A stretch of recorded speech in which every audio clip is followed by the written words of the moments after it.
શ્રી સ્વામિનારાયણ ભગવાનની જય. અક્ષર પુરુષોત્તમ મહારાજની જય. ગુણાતીતાનંદ સ્વામી મહારાજની જય. ભગતજી મહારાજની જય. શાસ્ત્રીજી મહારાજની જય. યોગીજી મહારાજની જય. પ્રમુખ સ્વામી મહારાજની જય. મહંત સ્વામી મહારાજની જય. ભારતીય સંસ્કૃતિ, હિન્દુ સંસ્કૃતિની પવિત્ર પરંપરા મુજબ સમગ્ર વર્ષની અંદર વિવિધ વ્રતો, વિવિધ ઉત્સવો અને વિવિધ તહેવારો એ માણસના જીવનની અંદર વણાઈ ગયા છે. કેટલાક દિવસ પવિત્ર હોય છે, જેમ કે રથયાત્રા, દશેરા, અખાત્રીજ, જેના માટે આપણે એમ બોલતા હોઈએ છીએ કે આ દિવસે કદાચ ચોગડિયું ન જોવે તો પણ ચાલે. આખો દિવસ કંઈક સારા કામ થઈ શકે, ખરીદી થઈ શકે.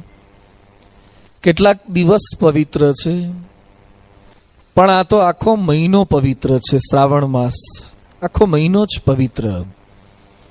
અલગ અલગ વ્રતો, ઉત્સવો, તહેવારો આ મહિનાની અંદર આવે છે.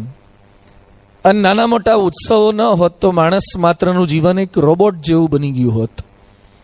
માનવીએ કેવળ પૈસા કમાવાનું મશીન બની જાત. જેમ કોઈ પણ વાક્યની અંદર અલ્પ વિરામ ના આવે, પૂર્ણ વિરામ ના આવે. એક ફકરામાં કલ્પના કરજો કે ગુજરાતી કે ઇંગ્લિશ વાંચતા હોય, ત્યાં અલ્પ વિરામ પણ ના આવે, પૂર્ણ વિરામ પણ ના આવે, અને માણસ સતત વાંચ જ કરે.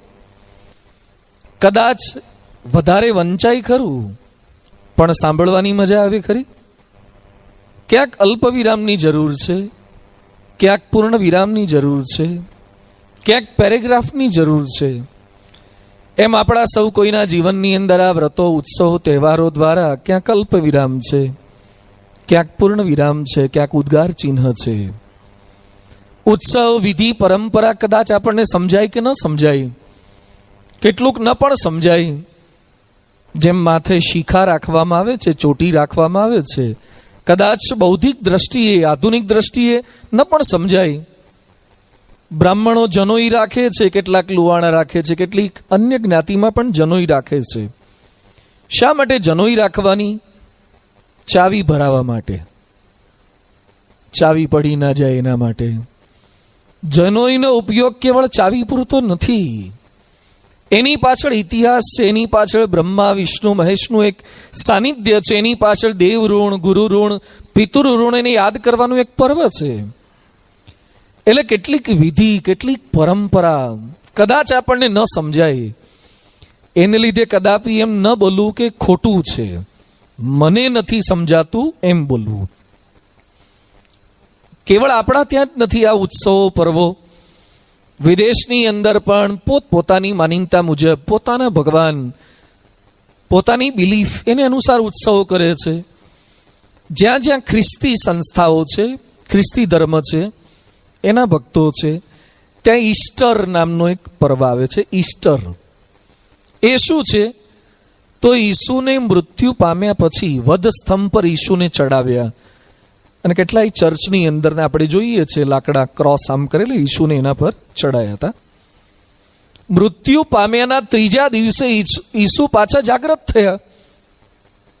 એ દિવસની ઈસ્ટર તરીકે ઉજવણી કરે છે. પોતે જેને ઈષ્ટ અભિષ્ટ માન્યા છે એની ઉત્સવની ઉજવણી કરે છે. અમેરિકામાં કદાચ કોઈ જઈ આવ્યા, પૂજ્ય સંતો તો જયેલા છે. હેલોવીનનો ઉત્સવ આવે છે. હેલોવીન, એમાં શું કરવાનું? પમ્પકિન આવે છે, એક ફ્રૂટ આવે છે પમ્પકિન. એ જાત જાતની કોતરણી કરીને દરેકના ઘર આગળ મૂકે અને એમાં સ્કેરી કરવાનું, બીજાને ડરાવવાના. જે મેક્ઝિમમ બીજાને ડરાવે એને પ્રાઇઝ મળે. નાના નાના બાળકો જાત જાતના વેશભૂષા તૈયાર કરી અને ઘરોઘર જાય અને પછી બોલે ટ્રીક ઓર ટ્રીટ, ટ્રીક ઓર ટ્રીટ. એટલે દરેક ઘરે દરવાજા ખોલી ખોલીને એને ચોકલેટો આપે. કોઈ ચોકલેટો આપે તો એને ડરાવે નહીં, અને કોઈ ચોકલેટ ના આપે તો બધા જ બાળકો જે તે ઘરના મહિલા સભ્યોને કે બધાને બહુ ડરાવે. આખા અમેરિકામાં કરોડો અબજો રૂપિયાનો ખર્ચો આ હેલોવીનની અંદર ડરાવવા માટે થાય છે. તો આપણી કાળી ચૌદસને ખોટી શું કરવા કહો છો? આપણા ત્યાં કંઈક નામ જુદા છે, આપણા ત્યાં કંઈક પરંપરા જુદી છે. તો બધે જ આ જાત જાતની પરંપરાઓ છે. આપણા ત્યાં શ્રીફળ વધેરે છે, તો કેટલીક જગ્યાએ મીણબત્તીઓ અર્પણ કરે છે. દરેક કોઈક ને કોઈક આસ્થા સાધે, કોઈક ને કોઈક શ્રદ્ધા સાથે સંકળાયેલા છે. જેમ જેમ આધુનિકતા વધતી જાય છે ને, તેમ તેમ રમઝાન ને રોઝા કરનારાની સંખ્યા વધતી જાય છે, અને 11 કરનારાની સંખ્યા ઘટતી જાય છે. પહેલા હિન્દુઓ કેટલી એકાદશીઓ કરતા હતા, કેટલા શ્રાવણ રહેતા હતા, એની સામે શા માટે આ રેશિયો ઘટતો જાય છે? કદાચ બીજા લોકો તો આપણા વિધિ વિધાનો, વ્રતો, તહેવારો પર આંગળી ચીંધે તો સમજી શકાય, પણ આપણા જ માણસોને આપણો જ શ્રાવણ, આપણા જ માણસોને આપણી જ એકાદશી, આપણી પૂનમ એ અયોગ્ય લાગે, બિનજરૂરી લાગે. તો સ્વામિનારાયણ સંપ્રદાય હિન્દુ સંસ્થાની, હિન્દુ સંપ્રદાયની પ્રત્યેક પરંપરાઓને જાળવી રાખે છે. આપણે કોઈ વ્રતો તહેવારોને ક્યારે નિગ્લેક્ટ નથી કર્યા. એમાં જે કંઈ દૂષણ ઘૂસ્યા હતા એ દૂષણને દૂર કર્યા મહારાજે, પણ એ વ્રતો તહેવારો તો રાખે જ. હોળી ધૂળેટીના પર્વની અંદર જે કંઈ ફટાણા ગવાતા હતા એ મહારાજે નાબૂદ ચોક્કસ કર્યા. જે કંઈ અપશબ્દો બોલાતા હતા એ દૂર કર્યા. ભાઈઓ બહેનો પરસ્પર એકબીજાને રંગતા હતા એ મહારાજે દૂર કર્યું, એક મર્યાદા સ્થાપી. પરંતુ હોળી ધૂળેટીનું પર્વ એ યથાવત રાખ્યું. એમાં શ્રાવણ મહિનો જે આપણને એક અલગ દિશા તરફ દોરી જાય છે. શ્રાવણમાં આનંદ મોજ મજા એ તો બધું છે જ, પણ માનવને નજીક લાવે છે. માનવને આ શ્રાવણ કે ઉત્સવો એ નજીક લાવે છે.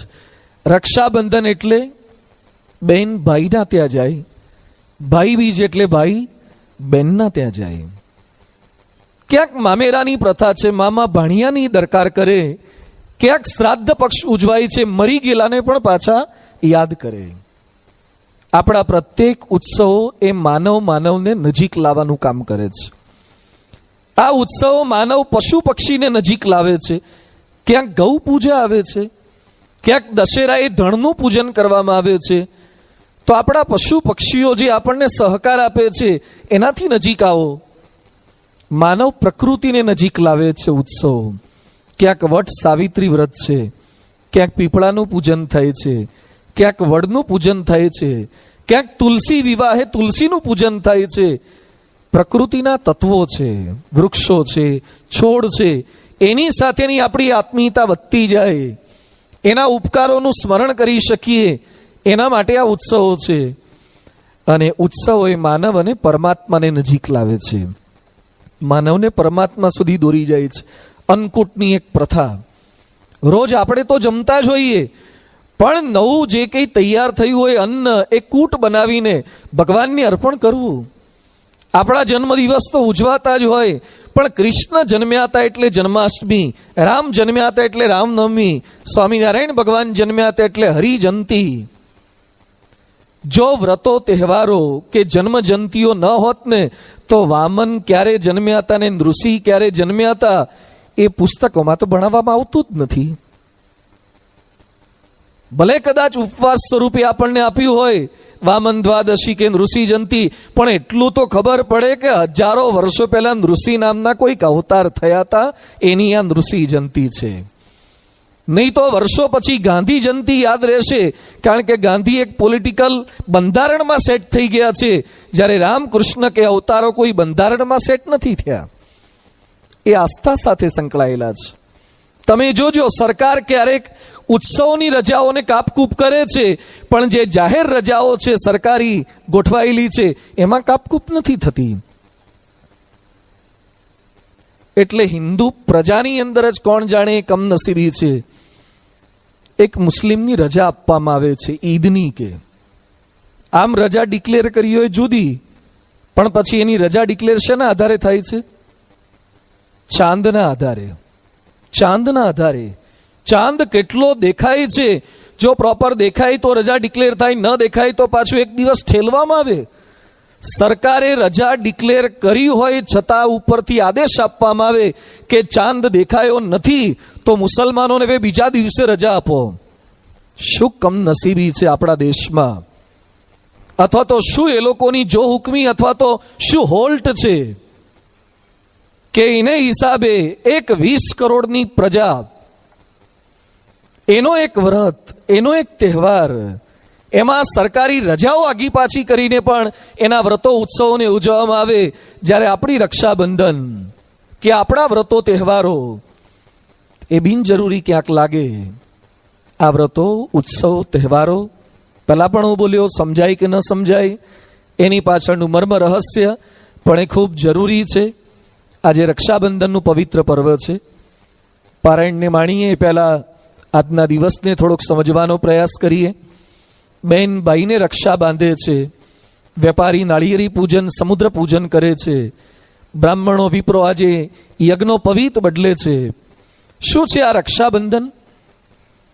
હાથ ઉપર રાખડી બાંધશે, કોઈક દોરાની બાંધશે, કોઈક ફૂમતા બાંધશે, કોઈક કદાચ કેપેબલ હશે તો ચાંદીની બાંધશે, કોઈ કદાચ વધારે કેપેબલ હશે તો આખું લોકેટ જેવું, લકી જેવું એ હાથ ઉપર સરસ બાંધશે. જે રક્ષાનું સાધન હતું એ હવે શોભાનું સાધન બનતું જાય છે. આપણે પણ જ્યારે રાખડી બંધાવી હોય ત્યારે રાખડીમાં ચોઈસ આવતી જાય છે. આ રાખડી નહીં, આ રાખડી. રાખડી એ શોભા વધારવા માટે નથી, પણ છતાં માણસ કોઈ પણ નિમિત્તે કપડાં જેમ શરીર ઢાંકવા માટે છે પણ શોભા જોઈએ, ચપ્પલ જેમ પગ ન બગડે એના માટે છે પણ શોભા જોઈએ. શરીર સાથે સંકળાયેલી પ્રત્યેક વસ્તુ જે રક્ષણ માટે હોય તો એ શોભા નામનું ઇન્ગ્રેડિયન્ટ તત્વ એ જાણે અજાણે ભળી જ જાય છે. એટલે જે આપણી પાસે હોય, જે આપણને બાંધવામાં આવે એ શોભા માટે નથી, ખાલી શોભા માટે નથી. શોભા માટે તો સીલી બેન્ડ છે જે અમેરિકામાં પહેરે છે, હાથ ઉપર છોકરાઓ જાત જાતના સીલી બેન્ડ પહેરે. શોભા માટે તો ટેટુ છે. ટેટુની પાછળ કોઈ રક્ષાની ભાવના નથી, સીલી બેન્ડની પાછળ કોઈ રક્ષાની ભાવના નથી. હાથ ઉપર જે જાત જાતના બેલ્ટ પહેરે છે, આ તો ધાગો બાંધે, દોરો બાંધે, કદાચ જેવી તેવી રાખડી બાંધે, પણ એની પાછળ રક્ષાની ભાવના છે. બેન ભાઈની રક્ષા થાય એવી પ્રાર્થના કરે. આપણે જીવીએ એવું 2-5 માણસોએ વિચારે તો મરવાના ભૂલે છો કે વિચાર આવતો હોય ને ટળી જાય છે. 2-5 માણસોએ ઈચ્છે છે કે હું શતાયુ ભોગવું, હું સારું જીવું. આજે આપણે જીવીએ એવી વિચારધારા, અથવા માણસ માત્ર જાજુ જીવે, માણસને વહેલી તકે કઈ રીતે મારી શકાય એના માટે સંશોધનો થાય છે. રક્ષાબંધન માનવ અસ્તિત્વ ટકી રહે, માનવની મરવાની જે કંઈ વિચારો આવતા હોય, ગલત વિચારો આવતા હોય, નીકળી જાય, એના માટેનું આ પરમ પવિત્ર પર્વ છે. રક્ષાબંધનની સાથે અનેકવિધ કથાઓ સંકળાયેલી છે. દેવ દાનવોનો સંઘર્ષ થયો, દેવતાઓ પરાસ્ત થયા, ફરીથી ઇન્દ્ર વિજય પ્રાપ્ત કરવા માટે લડવા માટે જતા હતા. એ સમયે ઇન્દ્રના ધર્મપત્ની ઇન્દ્રાણીએ પોતાના પતિને રક્ષાબંધનનો મહિમા સમજાવી એક દોરો, એક રાખડી એમના પતિના કાંડે બાંધી હતી. આમ તો બેન ભાઈને બાંધે, પણ અહીંયા પત્નીએ પોતાના પતિને બાંધી છે. બેન ભાઈનો જ આ સંબંધ નથી, અહીંયા સંતો અમે બાંધવાના, સંતો કોઈ બહેનો નથી. કેટલાકને બેન ના હોય તો ઘરના બીજા સભ્ય પાસે પણ બંધાવી દેતા હોય છે. જેમ આપણે મહાપૂજામાં બેઠા હોય ને સંતો એટલા અવેલેબલ ન હોય તો બધા એકબીજાના કાંડે પણ નારાશડી બાંધીએ છીએ. ભાવના અગત્યની છે, એના માટેની પ્રાર્થના અગત્યની છે. એમ અહીંયા પત્નીએ પતિના દીર્ઘાયુ માટે એ રાખડી બાંધે છે. મહાભારતમાં અભિમન્યુ જ્યારે લડવા જતા હતા ત્યારે કુંતાજીએ રાખડી બાંધી આપી છે કે પોતાનો પૌત્ર એ દીર્ઘાયુ થાય. રાખડી કે દોરો બાંધવા પાછળનો આશય એટલો જ છે કે રક્ષા થાય. શા માટે રક્ષા? કારણ કે બીક છે, એટલે સિક્યુરિટીની જરૂર ક્યારે પડે? બીક છે એટલે, ભય છે એટલે. વોચમેન ક્યારે રાખવા પડે છે? ભય છે એટલે. ગમે તેટલું સેફ લાગતું હોય તો એ સિક્યુરિટી અલાર્મ ગોઠવવા પડે છે, સીસીટીવી કેમેરા ગોઠવવા પડે છે. સીસીટીવી કેમેરા એ ખાલી ટેકનોલોજીની નિશાની નથી, આપણે અંદરથી ગભરાઈએ છીએ ને એની પણ નિશાની છે. જાજી પોલીસો રાખવી પડે એ ખાલી સલામતીની નિશાની નથી, સમાજ અંદરથી ગભરાય છે એની પણ પેરેલલ નિશાની છે. તો જેમ આ બધામાં પોલીસની જરૂરિયાત પડે છે, વોચમેનની જરૂરિયાત છે, સિક્યુરિટી કેમેરાની જરૂરિયાત છે, એમ અહીંયા પણ આપણી રક્ષા થાય, ભય થકી રક્ષા થાય. સંતો બધું કહેતા હોય છે કે 200-250 જાતના ભય છે. કેટલાકને પાણીનો, અંધારાનો, ઊંડાઈનો, ઊંચાઈનો, પશુનો, પક્ષીનો, પરીક્ષાનો ભય હોય છે. કેટલાકને પરીક્ષાનો બિલકુલ ભય નહીં, રિઝલ્ટનો ભય હોય છે. કારણ કે પરીક્ષામાં શું ગભરાવાનું, લખ્યા પછી કોને ખબર છે. પણ કેટલાકને રિઝલ્ટનો ભય છે, કેટલાકને રિઝલ્ટનો ભય નથી પણ નોકરી ન મળે એની બીક સતાવે છે. મોટા પણ ન્યૂટન હોય, એડિસન હોય, જાતના ભયથી સતાતા હતા, દુઃખી થતા હતા. પણ આફ્ટરઓલ બધા જ ભયની પાછળ એક મૃત્યુનો ભય છે. દરેકને જીવવું છે, લાંબુ જીવવું છે, સારી રીતે જીવવું છે, એટલે તો દવાઓ શોધાય છે, B12ના ઇન્જેક્શન અપાય છે, વાઇટામિન્સની ટેબ્લેટ અપાય છે સારું જીવવા માટે. પણ મૃત્યુ થકી કોઈ બચી શકતું નથી. ગમે તેટલા પ્રયત્ન કરે છતાં મૃત્યોર્ભે બિભેષી કિમ ન બાલ ન સભીતમ વિમુંચતી જાતસ્ય હિ ધ્રુવ મૃત્યુ ધ્રુવમ જન્મ મૃતસ્ય ચ. નિષ્કુળાનંદ સ્વામી કહે છે, પ્રકૃતિ પુરુષ પ્રલયમાં આવે, ભવ બ્રહ્મા નવ રહે કોઈ રે. કોઈ બચી શકતું નથી. ગઈકાલે પૂજ્ય વિવેક સાગર સ્વામીએ લોઢવાની લખુચારણની વાતો કરી હતી. રાખડી બાંધી છતાં અભિમન્યુ પણ મરાયો. ભગવાને રાખડી બાંધી આપી હતી હિરણ્યકશ્યપુને, તો રક્ષાસૂત્ર આપી દીધું હતું. ન તો દિવસો, ન તો રાત્રે, ન તો અંદર, ન તો બહાર, ન તો ઉપર, ન તો નીચે. કોઈ રીતે મર્યો ન તો કેવી રાખડી બાંધી હશે એવી. તોય જો ખોટા ધંધા કર્યા તો આટલું રક્ષા કવચ હતું છતાં પણ એ મર્યો છે. ભૌમાસુર પણ મર્યા, ઘણા બધા મર્યા છે. એટલે ખાલી રાખડી એ પર્યાપ્ત નથી, કેવળ આશીર્વાદ એ પર્યાપ્ત નથી. પણ એની સાથે જેમ ડોક્ટર દવા આપે તો ડોક્ટરનો દાખલો તો જરૂરી છે, પણ દર્દીનો સપોર્ટ, દર્દીનો સહકાર એ પણ એટલો જ જરૂરી છે. જેમ રક્ષા માટે હેલ્મેટ પહેરવામાં આવે છે, રક્ષા માટે સીટ બેલ્ટ પહેરવામાં આવે છે, રક્ષા માટે એરબેગ ગાડીમાં લગાવવામાં આવે છે. પ્લેન તો કેટલું સેફેસ્ટ જર્ની છે, પણ છતાં બીક છે. રોડ પર જેટલા એક્સિડન્ટ થાય છે ને એના કરતાં બહુ જ ઓછા એક્સિડન્ટ એર ક્રેશિસ થાય છે. સેફેસ્ટ જર્ની એ હવાઈ જર્ની ગણાય છે. છતાં પણ પ્લેન ઉપડે, હજુ તો રનવે પર આવતું હોય ને એ પહેલાં જ બધા જ એનાઉન્સમેન્ટ શેના કરવામાં આવે છે? જાણે આપણને ગભરાવતા હોય ને.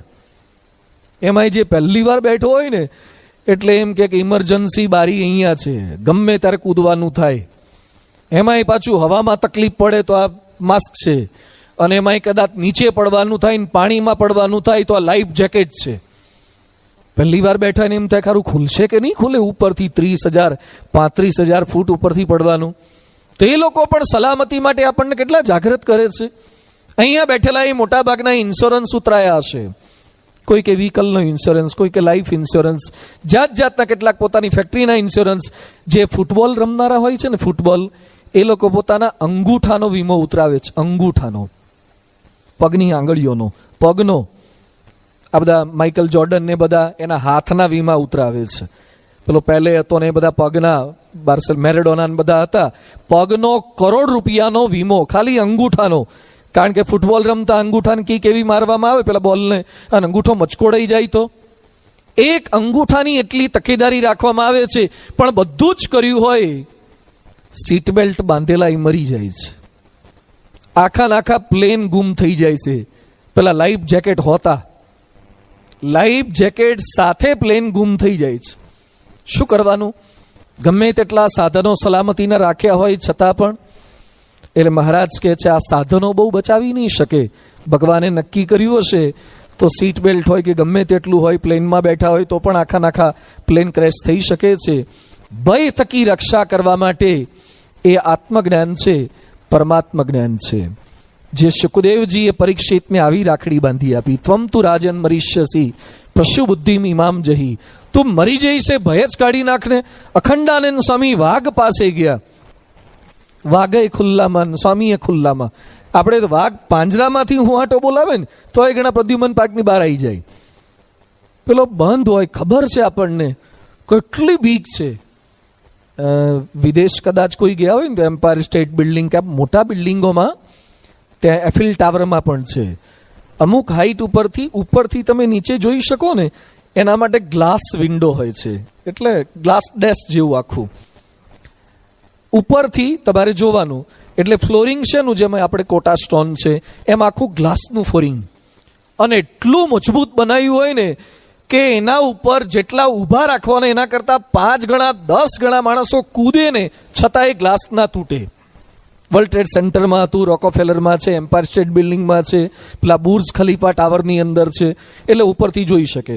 અમે બધાય ત્યાં ગયેલા છીએ જ્યાં જ્યાં આવા છે ત્યાં, અને કેટલાય લોકો ત્યાં જાય, ખબર છે કે આ લેશ માત્ર તૂટવાનું નથી, તો એ બધા જઈને પગ મૂકતા મૂકતા એક હાથ પકડ, બધા ધ્રુજતા હોય, બધા ગભરાય. ખબર છે કે આજ સુધી ક્યારે તૂટ્યું નથી, પણ આમ જોવે ને ત્યાં જ હેરાન થઈ જાય. આ ભય નીકળતો નથી. ગમે તેટલું લખ્યું હોય કે આ કોઈ રીતે તૂટે એવું નથી. ભય બહાર નથી, ભય અંદર છે. એને કાઢવા માટે અંદર કંઈક દવા નાખવાની છે, એટલે આ દવા નાખી. અખંડાનંદ સ્વામીમાં હતું આત્મજ્ઞાન, બીક નથી લાગતી. બાપાને લેશ માત્ર બાયપાસની બીક લાગી નથી.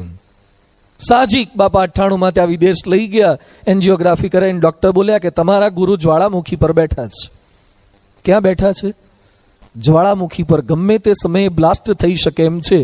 બાપાને પૂછ્યું કે સ્વામી કરશું? સ્વામી કે ડોક્ટર કહેતા જ કરી નાખો. અને પડખું ફરીને પાછા હોઈ ગયા. જાણે કોક આપણને પૂછે ને કે ચા પીશો? હા કે બનાવી નાખો ને પી લઈશું, પછી હોઈ જાય. કેટલી સાહજિકતાથી બાયપાસ કહી આમ ગભરાઈ જાય. કેટલાક મોટા મોટા આમ સારા શરીર વાળા હોય ને એ ગભરાઈ જાય. સ્વામીને લેશ માત્ર બીક રહી નથી, એ અંદરથી મજબૂત હતા. એ આ રક્ષા કવચની અંદર છે, આત્મજ્ઞાનના, પરમાત્મા જ્ઞાનના. આવી રાખડી કોણ આપણને બાંધી આપે? બેન પોતે જ ગભરાતી હોય એ હું રાખડી બાંધે? બેનને એની રક્ષાની જ ગેરંટી ના હોય. આ તો પ્રેક્ટિકલ જોવા જઈએ તો એની ભાવના, લાગણી બધું જ સાચું છે, પણ રાખડી બાંધનાર જ મરી જતા હોય છે. તો રાખડીથી આપણને શું બચાવવાના છે? પણ એની ભાવના, એની લાગણી અગત્યની છે. શું આપવા કરવાનું છે? રક્ષાબંધને બધા આપશો. કેટલાક નાના છોકરાઓને પણ એના મમ્મી પપ્પા આપે, બેનને તું આપજે. બહેનોને પણ અપેક્ષા હોય કંઈક આવે, સાડી સ્વરૂપે આવે, દાગીના સ્વરૂપે આવે. આ બધું શું આવે? એક છોકરાએ પણ સરસ કાલે વોટ્સએપની અંદર બતાવ્યું રક્ષાબંધન નિમિત્તે કે બેન ભાઈને રાખડી બાંધે, પછી ભાઈ કહે છે તારે શું જોઈએ છે? એટલે બેન શું કહે છે? જિંદગીમાં ક્યારે મા બાપને તારાથી જુદા ના કરતો, મા બાપને તારાથી તું જુદા ન કરતો, એ જ તું મને ભેટ આપ, સાચો ભાઈ હોય તો. એટલે ભાઈ કહે છે હું તારી પાસે કંઈક માગું છું કે તારા પતિને ક્યારે એમના મા બાપથી જુદો ના કરતે, તારા પતિને એમના મા બાપથી ક્યારે જુદા ના કરતી. તું મારી પાસે જેમ અપેક્ષા રાખે છે ને એમ જ્યાં પરણીને જાય ને તારા ધણીને પાછા જુદા ના કરી દેતી એમના મા બાપથી. તો રક્ષાબંધન એ પાછું પેરેલલ શીખવાનું છે. પણ જે અંદરથી મજબૂત છે, જે અંદરથી સુરક્ષિત છે, જે સલામત છે, આપણને સલામત રાખી શકે, જે આપણી પરંપરા આત્મજ્ઞાન પરમાત્મા જ્ઞાનથી સલામત છે. જનક રાજાને પંચશીખ ઋષિએ શીખવ્યું, શુકદેવજીએ પરીક્ષિતને શીખવ્યું, એમ પ્રમુખ સ્વામી મહારાજે ભગવાનજી માંડવિયા હોય કે તિથલમાં ઘનશ્યામ નામનો એક યુવક સ્ટેજ ઉપર એનો પ્રસંગ ભજવાયો હતો. હલી ગયા બધા. 99ની સાલમાં સ્ટેજ ઉપર એનો પ્રસંગ ભજવાયો, કહેવાયો, અને છોકરાને સ્ટેજ પર લાવવામાં આવ્યો. 9 વખત ઓપરેશન લગભગ એના થયેલા. ધીમે ધીમે હાથ કપાતા કપાતા પછી તો ઉપરનો ખભો જ આખો કાપી નાખવો પડ્યો. 9 ઓપરેશન શરીરમાં થયા છે, છતાં લેશ માત્ર ગભરાતો નથી, લેશ માત્ર બીક નહીં. ધામમાં જતો રહ્યો હતો, પણ છતાં અંદરથી નિર્ભયતા. આ કોણ કરી શકે છે? તો ગુણાતીત સંતે કરી શકે છે. તો રક્ષાબંધનની પાછળનો આશય આ છે. રાખડી ભલે બહેન બાંધે, પણ રક્ષણહાર તો આપણા ભગવાન અને સંત જ છે. ભાઈ અને બહેન બધાની રક્ષા કરનાર રહે છે. બીજી ચારિત્રની પ્રાર્થના છે. બેન રાખડી બાંધે છે એટલે ભાઈ એના શીલના રક્ષણ માટે મજબૂત થાય છે કે બેન ચિંતા ના કરતી, તે મારા હાથે દોરો બાંધ્યો છે ને, તારા શરીરનો દોરો પણ હું હટવા નહીં દઉં. કહેતા તારી લાજ રાખીશ, રક્ષા કરીશ. પ્રત્યેક ભાઈ પોતાની બહેનના શીલના રક્ષણ માટે જેટલો મજબૂત બને છે, તો દુનિયામાં બીજી દીકરીઓની છેડતી કરે છે તે કોઈકની બહેનો નથી, એ પણ કોઈકની બહેન છે. જેમ આપણી બહેન એ ચારિત્ર્યવાળી રહે, એ સુરક્ષિત રહે એટલી અપેક્ષા છે, તો કોઈકની બહેનો પણ સુરક્ષિત રહે એવી ભાવના હોય તો ક્યારે બળાત્કાર જેવી ઘટનાઓ ક્યારે સમાજની અંદર ન બને. તો રક્ષાબંધનનું પવિત્ર પર્વ સાથે સાથે આપણને આ પણ શીખવે છે. આ ઉત્સવને બળેવું કહે છે. ગઈકાલે પૂજ્ય વિવેકસાગર સ્વામીએ ઉલ્લેખ કર્યો હતો, જે રીતે બલિ રાજાએ પોતાનું સર્વસ્વ બધું અર્પણ કરી દીધું હતું, અર્પણ કરવાની ભાવના આ બળેવના પર્વમાં છે. મસ્તક ઉપર પગ મૂકી દીધો, છાતી ઉપર પગ મૂકી દીધો, છતાં પણ બલિ એ પોતાની જીભથી ભગવાનનો ચરણ ચાટવા લાગ્યા. અને પછી શું કહે છે કે મારા રૂવાડા એ કડક છે, હું રાક્ષસ યોનીનો છું, એટલે આપના સુવાળા પગની અંદર આ વાગતું હશે. આટલું આપ્યા પછી પણ, બધું જ કુરબાન થઈ ગયા પછી પણ ભગવાનની ચિંતા કરે છે. ભક્તપણું તો બલિ જેવું કેળવાનું છે.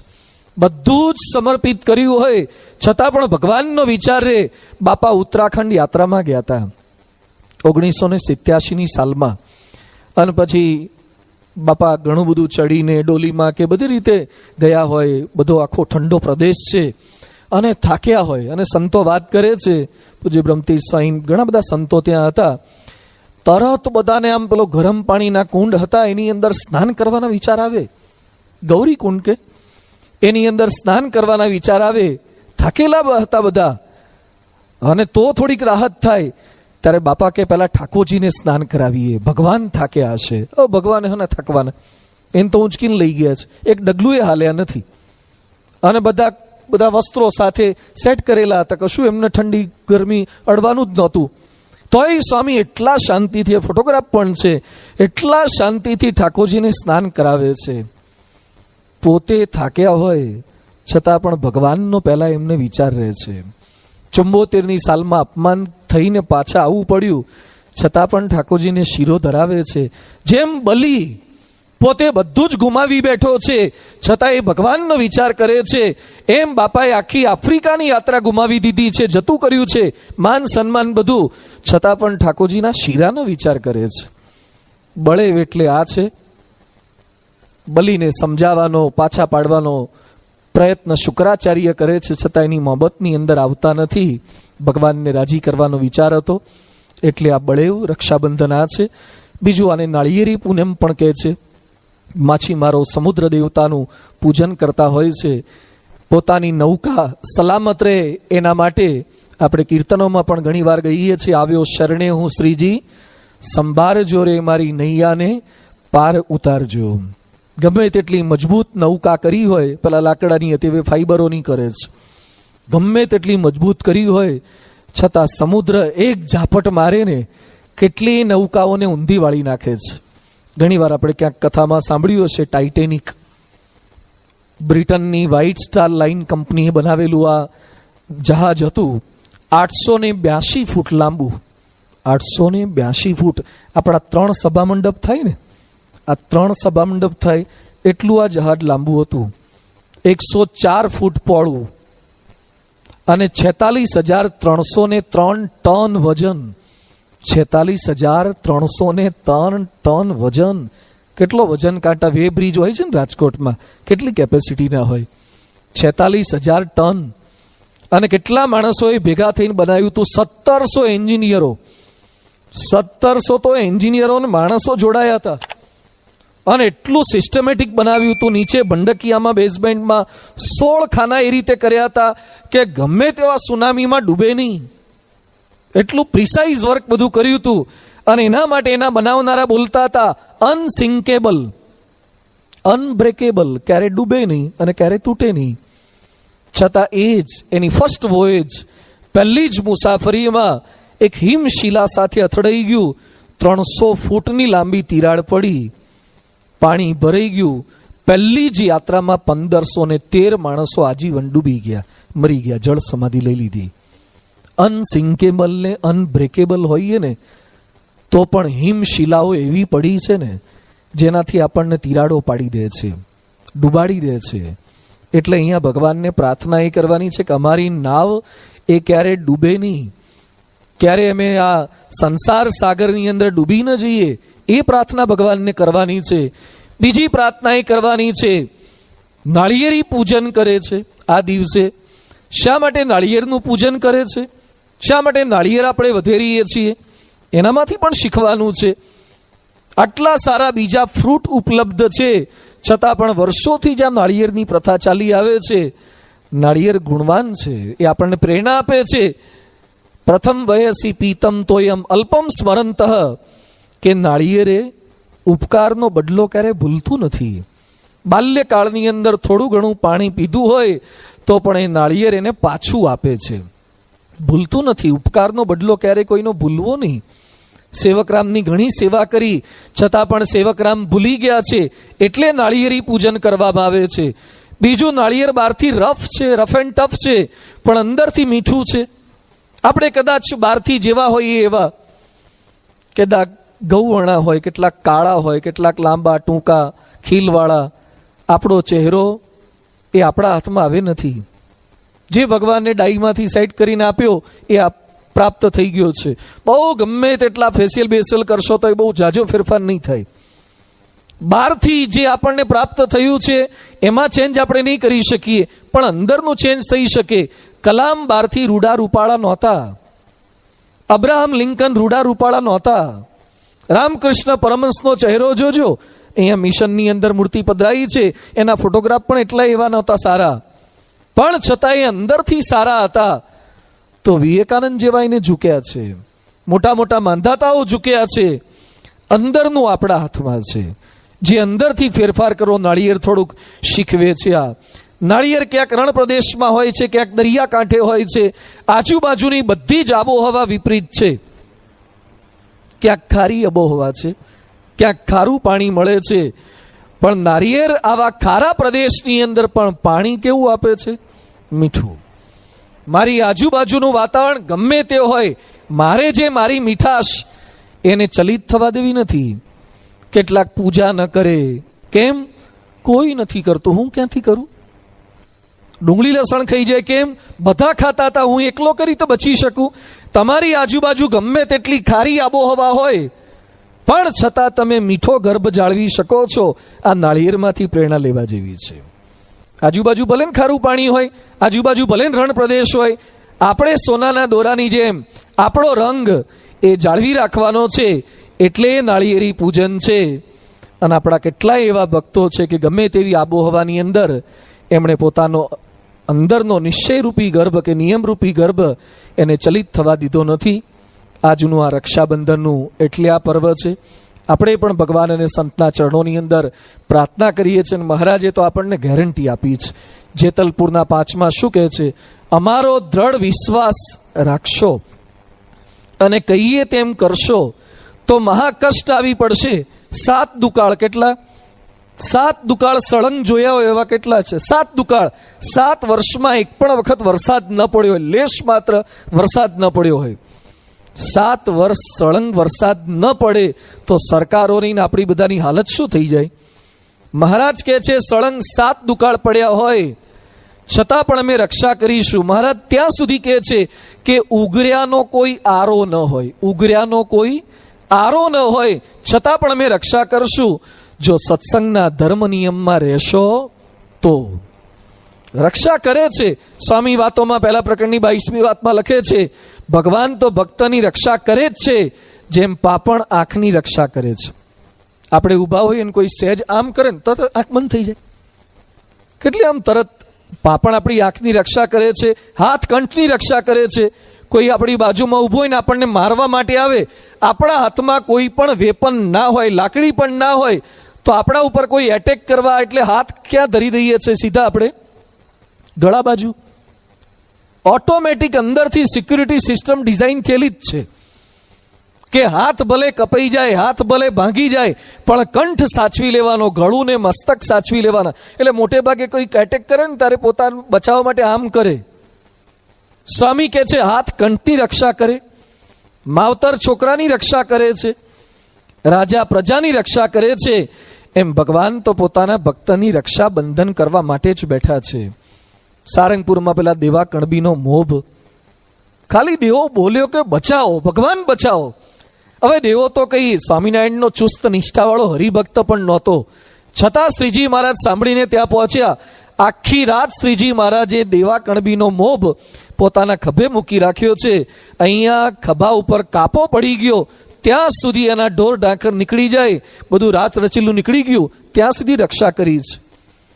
જે સ્વામિનારાયણનો ઉપાસક નહોતો એની પણ ખાલી નામ બોલવાથી રક્ષા કરે તો આપણે તો એમની કંઠીઓ પહેરી છે, આપણે તો એમના આશ્રિત થયા છીએ, એના પાલક બન્યા છીએ. જે દિવસથી આપણે ગળામાં કંઠી પહેરીને, આ કંઠી એટલે રાખડી જ છે, આજીવન રાખડી છે. આ કંઠી એક રાખડી જ છે.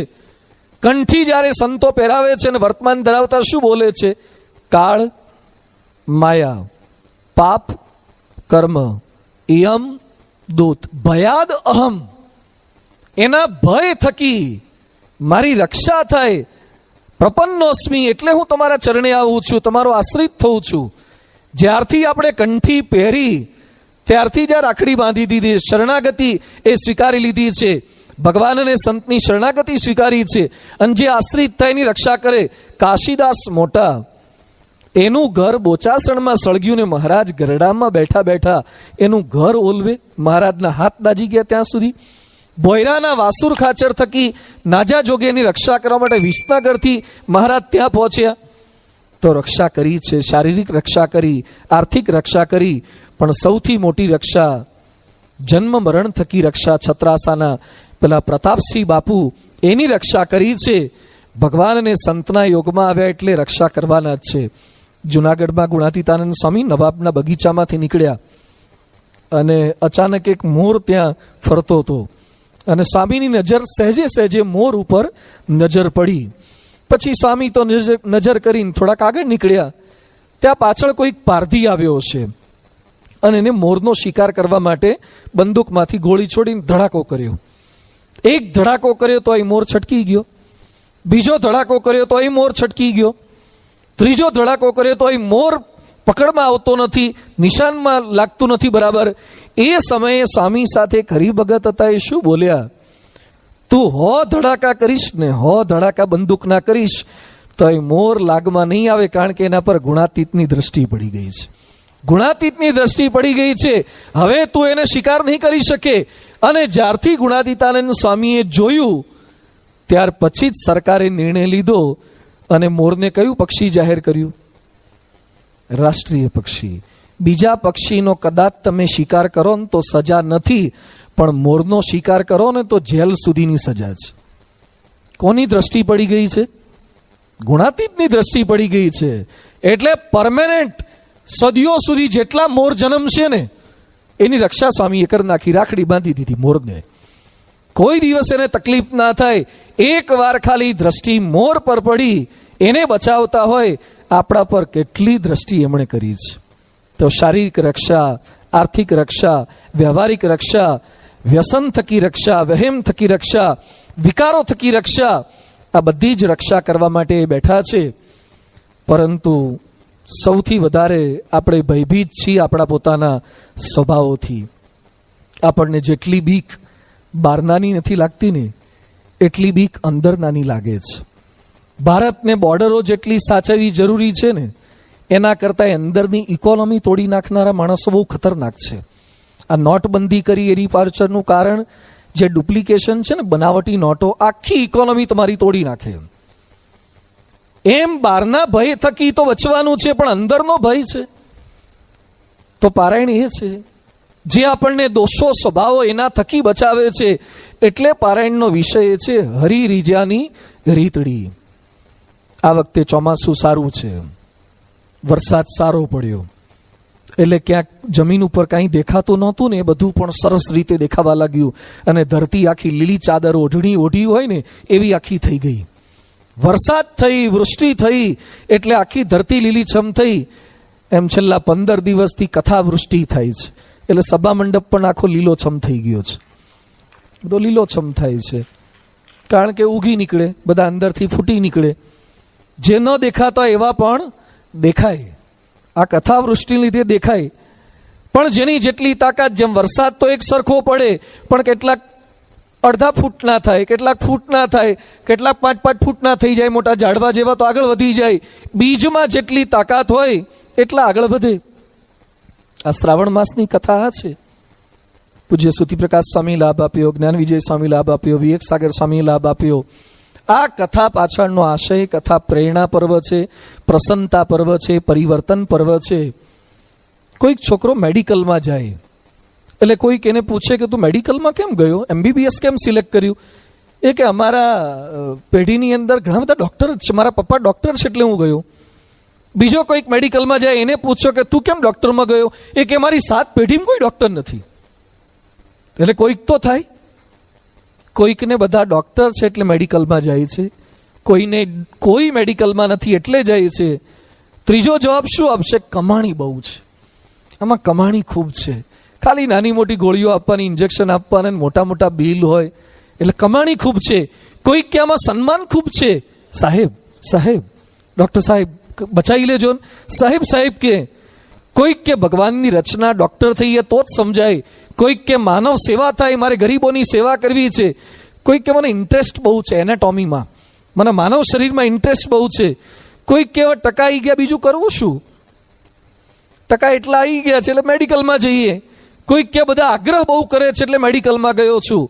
ડૉક્ટર બધા જ થાય છે પણ એની પાછળનો આશય કંઈક અલગ અલગ હોય છે. કથા સાંભળનારા હજારો હોઈ શકે પણ કથા સાંભળવાની પાછળનો આશય કંઈક અલગ અલગ હોય છે. કેટલાક કે મજા આવે છે એટલે આવીએ છે, માર્ગદર્શન મળે છે એટલે આવીએ છે, માહિતી મળે છે એટલે આવીએ. કેટલાક કે મહારાજની મરજી છે એટલે કથામાં આવીએ છીએ. કેટલાક કે મહારાજની મરજી તો ઠીક છે પણ મારા ઘરવાળાની મરજી બહુ છે એટલે આવવું પડે છે. ઘરમાં પરસ્પર સભ્યો આવતા હોય એટલે એની મરજી સાચવવા માટે પણ આવીએ છીએ.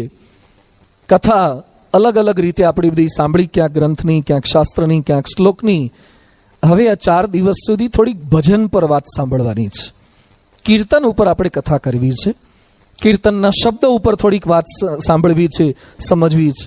બાર ભજન એટલે શું છે? નવરા હોય તો ભજન થોડું ઘણું કરવાનું, ફ્રેશ થવા માટે ભજન કરવાનું. કેટલાક મરેલા પાછળ ભજન બેસાડે છે, ભજન એક વિધિ છે.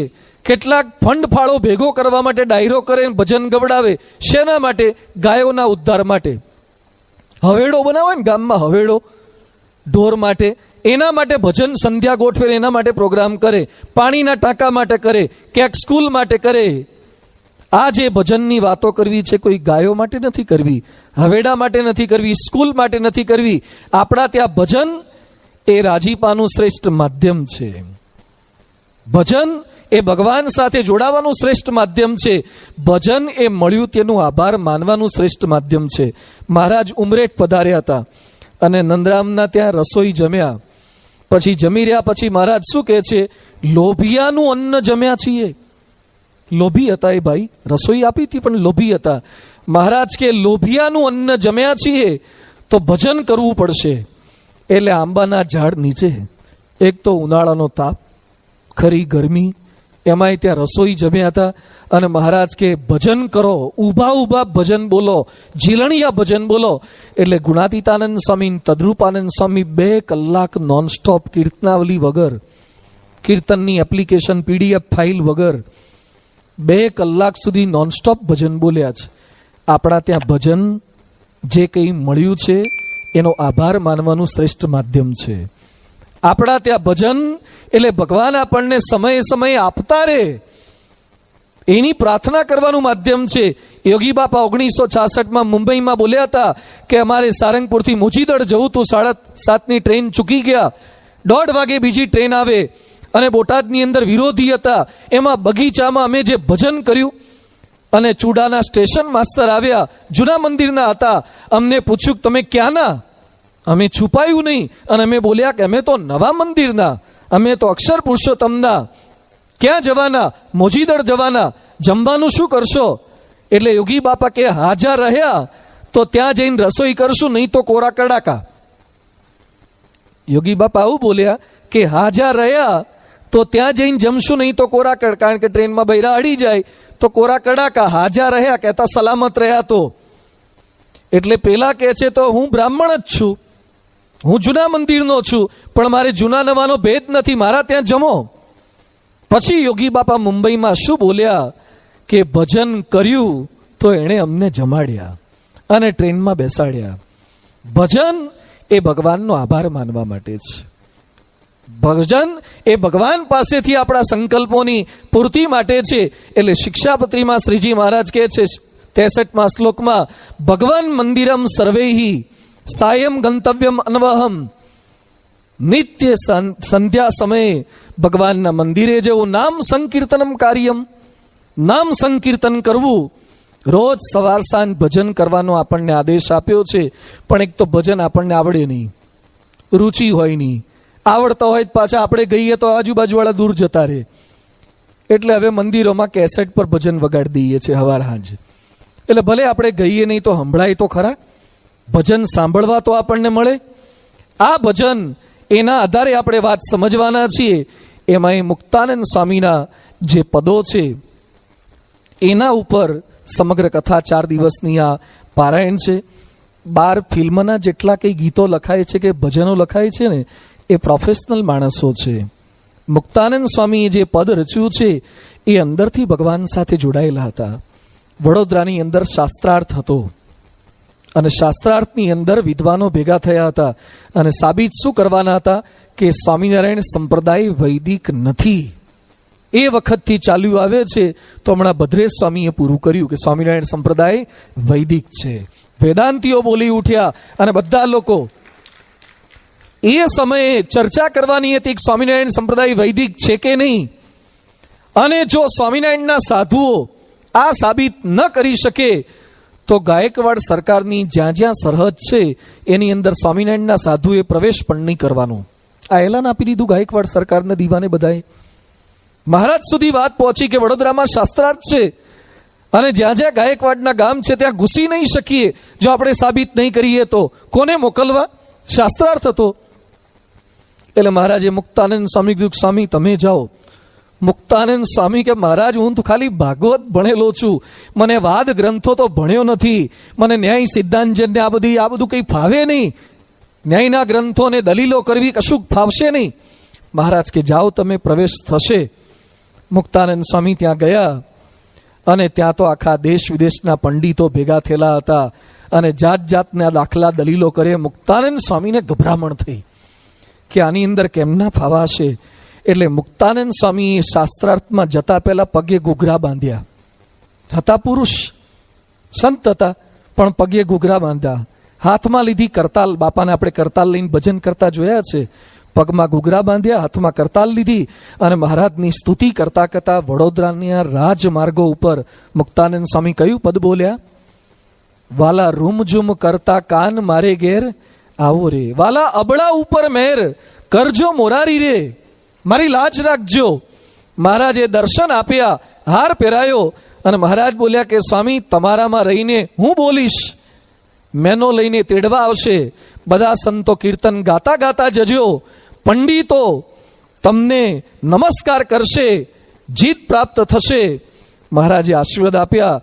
સ્વામી વડોદરાની બજારમાં આપણે ખાલી ઘણીવાર શોભાયાત્રામાં જોડાય હોય ને તો ઘણા તાળી નથી પાડતા, શરમ આવે. અને એમાં કોઈ કરતાલ આપે ને, મંદિરમાં બેઠા ને કરતાલ આપે ને, મંજીરા વગાડતા આપણને શરમ આવે છે. મંજીરા વગાડવાના કેવું લાગે? બાપાને જોયા છે મંજીરા વગાડતા ને કરતાલ. બાપા ઊભી ભજન મંડળીમાં હતા. આ લોકો હૃદયથી ભજનીક છે, હૃદયથી ઠાકોરજી સાથે જોડાયેલા છે. રાજમાર્ગો ઉપર ભજન ગાયા, ઘૂઘરા પહેરીને ભજન ગાયા અને શાસ્ત્રાર્થમાં પંડિતો બેઠા હતા ત્યાં સ્વામી ભજન કરતા કરતા આવ્યા અને બધાને લળી લળીને જે વંદન કર્યા ને અડધા તો ત્યાં જ જીતાઈ ગયા. અને સ્વામીએ પછી સ્વામિનારાયણ સંપ્રદાય કરી તે વૈદિક છે એ સાબિત કર્યું. મહારાજ ખૂબ રાજી થયા. મુક્તાનંદ સ્વામી કેવળ કવિ નહોતા, કેવળ લેખક નહોતા, એ હૃદયથી ભજનીક સંત હતા.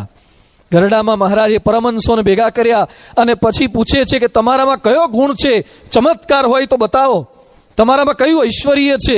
એ સમયે મુક્તાનંદ સ્વામી શું કહે છે?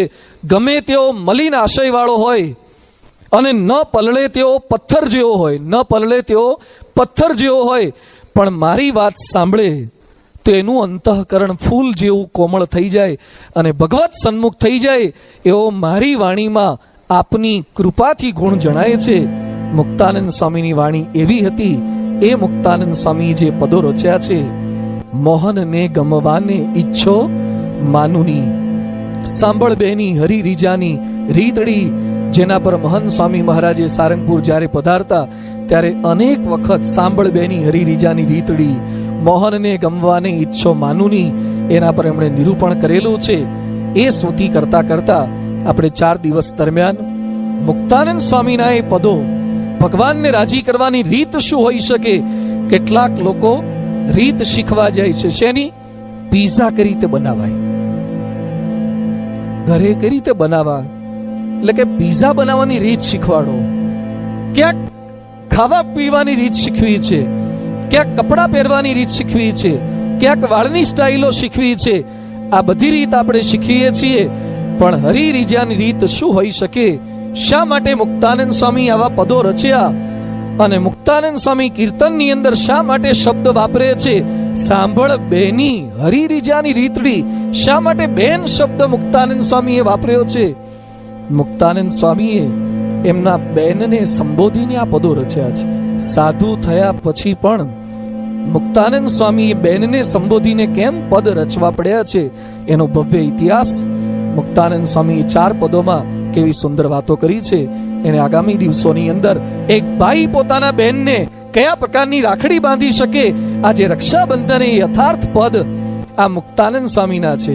જેમ બેન તો ભાઈને રાખડી બાંધે, એ તો રક્ષાબંધન છે, પણ મુક્તાનંદ સ્વામી એવા ભાઈ બન્યા અને પોતાની બેનને રાખડી બાંધે છે.